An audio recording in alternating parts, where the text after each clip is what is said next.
né? E isso não tem relação com a dieta, até ao contrário. O que se viu? As pessoas que restringem cálcio, porque estão querendo diminuir a formação, elas têm mais pedra nos rins, certo? Porque elas absorvem mais oxalato no intestino. Então formam mais oxalato de cálcio no rim, que são a maioria das pedrinhas. Então, esse é um mito que eu gostaria que, se a gente conseguisse desfazer isso aqui, bom, né? já seria importante. A segunda coisa, na hipercalciúria, açúcares aumentam a excreção de cálcio na urina. Daí o refrigerante ser um problema para quem tem hipercalciúria. Então, muito açúcar aumenta a chance. E sal também. Muito sal também. A ingestão de muito sal faz lá, por um mecanismo tubular, que não cabe aqui, mas ele acaba levando mais cálcio junto para a urina. E isso aumenta a calciúria. As xantinas, que são o café, né, e o que tem no chocolate, até o bromina, isso também aumenta a calciúria.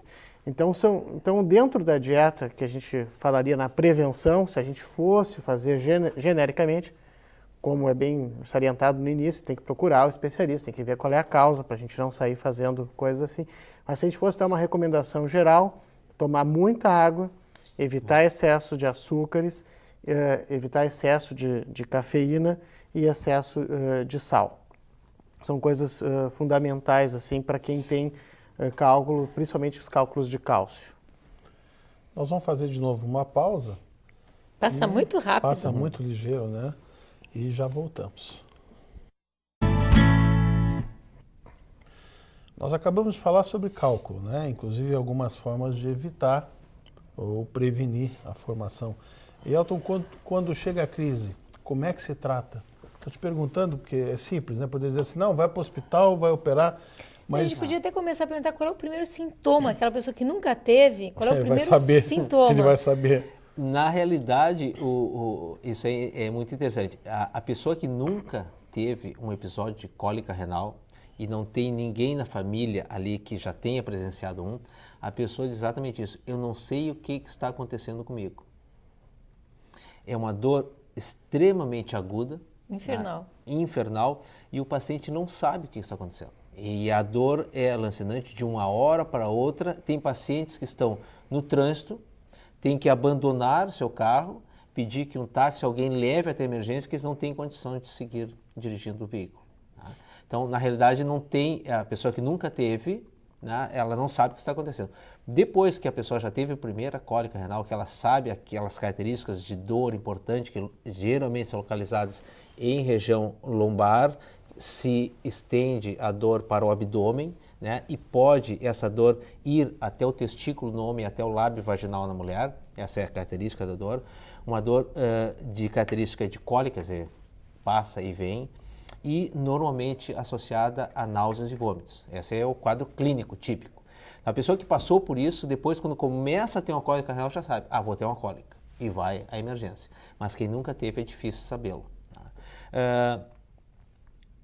Cerca de 90% a 95% dos cálculos que são de 0,4 centímetros ou menos, esses cálculos com analgesia, né, e observação, esses cálculos vão ser expelidos pelo organismo. Mas para isso tem que ter uma analgesia adequada. Quando os cálculos são maiores, aí nós temos que tratá-los, geralmente. Tá? Quando eles estão no trajeto que vai do rim até o ureter, dependendo do local onde eles estão, do tamanho desse cálculo, né, nós podemos optar por, o pessoal chama explodir o cálculo, né, com a máquina que gera uma onda de fora do organismo até o cálculo, e esse cálculo se fragmenta e é eliminado pela urina, não tem corte, é um não tem procedimento doloroso, não? Se faz com sedação. Tratamento de 30, 40 minutos, espera uns 10, 15 minutos de recuperação e vai embora para casa. Sem corte? Sem corte, sem perfuração nenhuma no indivíduo. Ou, algumas vezes, dependendo da indicação, não cabe aqui qual é, a gente entra por dentro do canal e com laser a gente também explode e retira esse cálculo. O rim também. O rim nós podemos tratar ou por explosão, ou podemos também ter que furar o rim, que a gente chama de cirurgia percutânea, chegar até o cálculo quebrar esse cálculo com laser ou o que seja e extraí-lo. Tá? Aí são indicações urológicas, mas assim, hoje nós temos um armamentário muito grande para oferecer ao nosso paciente para tratar o cálculo quando necessário, sendo que cabe salientar cálculos pequenos, geralmente menores que 0,4, a gente não precisa fazer nada. A gente vai lá, muitas vezes o Roberto vai atender, eu vou atender, a gente vai lá, um cálculo pequeno, prescreve a analgesia adequada, pede que esse paciente na crise não tome muito líquido, tá?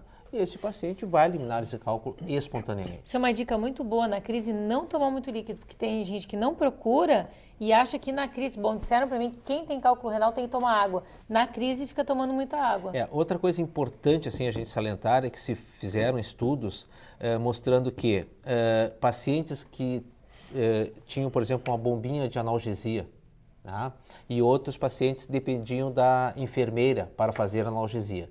Se viu que os pacientes que tinham a sua bombinha usaram, no final de um período de observação, muito menos analgésico do que aqueles que chamavam a enfermeira. Bom, você vai analisar por quê. Bom, se tu tratas a dor num estágio inicial, tu precisa menos analgésico. Aqueles que precisavam da enfermeira chamavam até a enfermeira vir, até conferir a prescrição e dar a medicação, essa dor estava no processo álgico, a gente chama escala analógica mais alta, quer dizer, de 0 a 10, ele chega a 7, 8 para receber a analgesia. Se ele toma essa analgesia no 3, 4, ele precisa menos medicação. Então, assim, se tu tens já um passado de cólica renal, que já sabe que tiver, inicia logo em seguida da crise, inicia já a medicação. Não espera a crise ficar. O paciente diz, não vou tomar remédio até que a dor fique forte. Bobagem. Vai precisar muito mais medicação para aliviar a dor.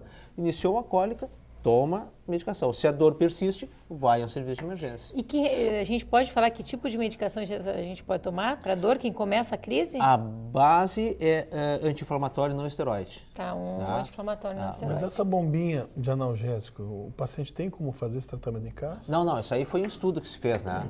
Esse estudo que fez para ver só porque baixado, o paciente já claro. Isso aí foi um estudo que se mas fez. a dica foi boa, entendeu? Começou a ter dor, em casa já toma um anti-inflamatório. Eu não sei como é que tem gente que aguenta. Eu, se tiver dor, eu tomo remédio. Mas não sei porque tem uma uma cultura, né? Que cultura de eu não só tomar quando a remédio. dor aperta muito que eu tomo medicação. Não, eu tenho um Isso é parente que não masoquismo, toma né? de jeito Masoquismo. nenhum. Nós temos um parente que não toma de jeito nenhum. É. Um cunhado meu não toma de jeito nenhum. Esses pacientes que têm cálculo seguido, tá? O cara sabe que está tendo uma crise de cálculo. Tem muita gente, e a gente estava falando agora no intervalo, tem muita gente que não procura, ou se trata em casa, toma remédio em casa, que eu acho que também não é aconselhado, né? Porque ele vai ter que fazer alguns exames para ver tamanho de cálculo. Procura, né? Como é Certamente, procura o especialista para avaliar. Qual é o risco do cara ficar em casa esperando a dor passar, Elton? Bom, isso tem alguns casos, graças a Deus não é o mais frequente, mas existem pacientes que o cálculo desce do rim, tranca no ureter, quer dizer, o caninho, aquele que vem do rim até a bexiga, tranca, e esse paciente tem cólica. Cólicas importantes, esse paciente não procura o médico, toma analgésico, melhora um pouquinho, piora, e assim ele vai levando. Chega uma hora que o rim esgota, e não tem mais condição de tentar expelir esse cálculo. E nesse momento, então, melhora a dor. E esse paciente acha que a crise passou. Na realidade, não. Na realidade, esse rim começou a perder sua função. Quer dizer, ele esgotou a capacidade contrátil e de expulsar o cálculo. A pressão está tão grande que começa a faltar sangue para o rim e ele começa a perder a sua massa, né? Ele vai ficando cada vez mais fininho, vai atrofiando, porque não consegue. A pressão sanguínea não consegue mais irrigar ele, porque lá dentro está tudo cheio, né? Está inchado, não impede que haja filtração e ele começa falência renal. E a gente sabe que uma obstrução, assim, depois de 30 dias, ela começa a ficar em níveis irreversíveis, né? E às vezes, por essa questão aí da pessoa ter esse tipo de alívio, né, mesmo sem ter eliminado, alivia, ela acha que está bem. Aí chega no consultório lá, vai ver, não tem um rim não funciona. Tu vai faz uma ecografia, o que eles chamam de... É uma bola de urina. Só tem o sistema coletor dilatado. Parênquima renal não tem mais. Exatamente. Quer dizer, quem tem cálculo, obrigatoriamente, numa crise, tem que procurar o especialista. Tem que procurar o especialista. Por mais que ele consiga segurar e E esperar expelir. até porque saber se foi expelido ou não, se o sistema voltou ao normal, prevenir uma nova crise, uma nova formação de cálculo. E cada ser humano é uma pessoa diferente, né? Até conversar com o médico e dizer assim, olha, eu tomo isso, eu como isso, o médico avaliar, olha, muda esse teu hábito. Porque cada um tem uma coisa, para estar assim, alguma coisa está errada e o médico pode avaliar e consertar, geralmente né? é aquilo que nós conversamos no início, é pouca hidratação. Via de regra é isso aí. Tanto que, inclusive, os cálculos são mais frequentes no verão por causa disso, exatamente, que as pessoas suam mais e com isso, então, a urina fica mais concentrada e acaba formando mais pedras, né? A respeito de prevenção, que nós estávamos falando antes, existe uma coisa que nós, médicos, chamamos de avaliação metabólica, mas que nada mais é do que tentar entender o porquê que aquela pessoa formou um cálculo.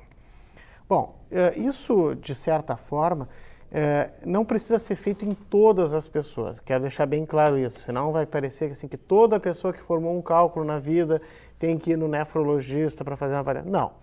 Aquela pessoa que formou um cálculo uma vez e depois seguiu a orientação, se hidratou bem, nunca mais teve nada, não há indicação assim de fazer grandes avaliações, tá certo? Agora, a partir do segundo cálculo, ou quando avalia um cálculo, vê que no rim tem mais 2 ou 3 em cada lado, assintomático, essa pessoa certamente vai se beneficiar em 80% das vezes a gente consegue identificar o fator que está fazendo com que ela forme as pedras. E é uma avaliação relativamente simples, certo? Ela envolve alguns exames de sangue e coleta de urina de 24 horas, onde a gente vai ver a quantidade vai ver o pH da urina, vai ver a quantidade de urina que a pessoa elimina, quer dizer, a gente já tem uma ideia daí, a pessoa tem pacientes que levam lá, deu 600 ml num dia. Quer dizer, já está aí o motivo da formação. Agora, então, tem que já ver o volume, ver o pH, ver a quantidade de cálcio que foi eliminada, ver a quantidade de fósforo, ver o ácido úrico, ver a quantidade de citrato, que é uma substânciazinha que impede a formação de cálculos e que às vezes está baixa também na urina, né? A quantidade de sal que a pessoa está comendo no dia, não tem como mentir para nós, a gente vê quanto é que está urinando de sal, a gente sabe direitinho quanto é que ingeriu em 24 horas. Então tem pessoas que comem 16, 18, 20 gramas de sal, a gente consegue ver na urina, né? Então a gente consegue a partir daí realmente trabalhar nesses fatores e tratar, porque existem medidas educacionais e algumas farmacológicas que a gente pode utilizar para ajudar essas pessoas a não formarem mais cálculos, o que tem um impacto certamente positivo a longo prazo, né, na vida, na qualidade de vida e eventualmente até com a função renal, realmente se for coisas de muita repetição, infecções associadas. Se faz o exame do cálculo também, não? Se faz. Antigamente se achava isso muito importante, e ainda é importante, não quero desvalorizar, mas a gente não consegue chegar à causa do porquê que formou aquele cálculo. Quer dizer, a maioria dos cálculos são de cálcio, oxalato de cálcio, fosfato de cálcio, né? Mas às vezes eles têm ácido úrico junto, então tu olha ali e tá, isso aqui é um cálculo que tem oxalato de cálcio, mas às vezes ele tem um cálculo que predomina oxalato de cálcio, e a causa da formação dele lá é um núcleozinho de ácido úrico que está lá dentro, entendeste? Então ele pode formar cálculos de cálcio porque ele tem um excesso de eliminação de ácido úrico na urina. Então é importante, se a gente consegue recuperar, existe, né, a gente avalia, existe quem avalie isso aqui na cidade, mas mais importante é a gente ir atrás do porquê que formou aquele cálculo. Até isso também mudou um pouco o enfoque assim, mais recentemente. O cálculo tem que chamar de nucleação heterogênea, quer dizer, pode ter a matriz uma coisa e depois se agregam outras coisas, então tu não sabe qual é a razão. Agora, uma coisa que o Roberto falou é interessante, né? O paciente tem a função renal normal e o paciente diz, não, doutor, eu bebo muita água. Aí traz urina de 24 horas, tem 600 ml. Se o senhor bebe muita água e o seu rim funciona normal, o senhor não pode ter eliminado 600 ml em 24 horas. Né? O senhor não toma O que é o normal, Elton? Qual é a eliminação normal? 2.000 ml num paciente com renal. O normal... No verão um pouco mais? O rim ele consegue concentrar a urina maravilhosamente bem. Assim. Então a pessoa consegue eliminar tudo que precisa num dia assim, em 400, 500 ml. Eu não estou falando que é bom isso para o cálculo, mas então se a gente está num deserto, não tem acesso à água, ele consegue concentrar a urina lá em cima e a gente elimina tudo que precisa em pouca quantidade. E ele pode ir até, assim, vários litros. Se a gente tomar muita... perfeita, né? Ele consegue regular muito bem isso aí. Então a pessoa urina o que bebe. Se ela não tem uma doença cardíaca, se ela não tem uma outra doença renal, se ela não tem uma doença hepática, o que ela tomar de líquido, ela vai urinar. Claro, eu estou sendo bem... A gente forma água, se a gente se lembrar lá da nossa época do colégio, lá, o ciclo de Krebs, ele forma água. A gente forma água naturalmente no nosso organismo, em torno de entre 600 e 800 ml por dia só com a nossa alimentação. A gente forma de água. E a gente perde mais ou menos 400 a 500 pelo nosso suor, pelas fezes. Então, no final das contas, a gente produz de água em torno de uns 400 ml, somando o que a gente fabricou e o que perdeu, e o resto tudo é o que a gente bebe. Então, não tem essa, eu tomo muito líquido, mas não faço nada de xixi. Não é verdade. É uma impressão, é subjetivo. Ou então eu não faço nada, tomo muita água. É extremamente frequente no consultório. Isso aí Vem a queixa por isso, não. Exatamente. Doutor, eu devo ter algum problema no rim, porque eu tomo um monte de líquido e não urino nada. Deve estar em algum lugar. Então, e não tá, né? Porque... Esse aí é o gordinho que engorda sem comer, né? Sim, não, eu tenho um paciente que engordava com ar. Te juro. Eu respiro muito. Eu fiquei parado olhando, falei, mas deve estar me gozando, né? Deve ser o que vocês imaginam quando o cara chega lá e diz assim, tomo 3 litros... Chega com 400 ml. E a gente tem como saber se ele coletou direitinho a urina, que a gente dosa uma substância na urina, que a gente sabe quantos miligramas por quilo mais ou menos tem que ter. Então a gente sabe se coletou a mais, se coletou a menos. Porque tem também o que às vezes coleta a mais para mostrar que está urinando bastante. Dá uma diluidinha no começo. Bota uma aguinha junto. De 30 horas. Aí a gente também sabe quando é que a gente tem como dosar ali e saber direitinho que tem a mais ou a menos. Essa de se enganar, o cara tá jogando contra, né? Não, mas é assim a gente vê. Mas a gente fica às vezes numa posição meio que ele tem medo de ser julgado, né? Então, quero mostrar que eu fiz bastante urina. Não, tem vozinhos que a gente vê, próstata, por exemplo, que, o senhor urina bem? Doutor, uma maravilha, urino muito, forte já, sim, doutor. Aí tu pede um fluxo, né, urofluxo, a gente chama, que é um aparelho que mede a urina, tem um jatinho de nada. Ou a esposa dele, o doutor vai ficar horas. 10 minutos urinando, doutor, mentira isso. Né? É bem comum. Eles jogam contra, não adianta, é o medo, eu acho. Acho que esse é o medo, esse é o medo. Olha, infelizmente, nós não vamos conseguir falar sobre próstata, sobre insuficiência renal, que vai ficar para o próximo programa. E olha, você que está nos assistindo, né? Nós queremos nos agradecer muito a presença de vocês, mas como vai ficar esse assunto? Mas como dica, Ana, vale lembrar que infecção urinária, tome muita água. Cálculo renal. Não tome água. Não tome água. Vá procurar achei especialista. Ótima essa dica. E não se esqueçam, né, gurias? Façam muito xixi, porque senão vão ficar barrigudas. Isso daí eu achei boa dica também do programa de hoje. Mas estava ótimo o programa. E a gente quer deixar para vocês o nosso site www.programavivamais.br. Nós vamos convidar de novo o Dr. Elton, o Dr. Roberto, e nós vamos falar sobre próstata, sobre infecção renal. Então, vocês já vão mandando as perguntas para quando eles vierem, já temos várias perguntas de vocês prontas. E nunca nos abandonem, todo sábado à noite a gente está com vocês. Até mais.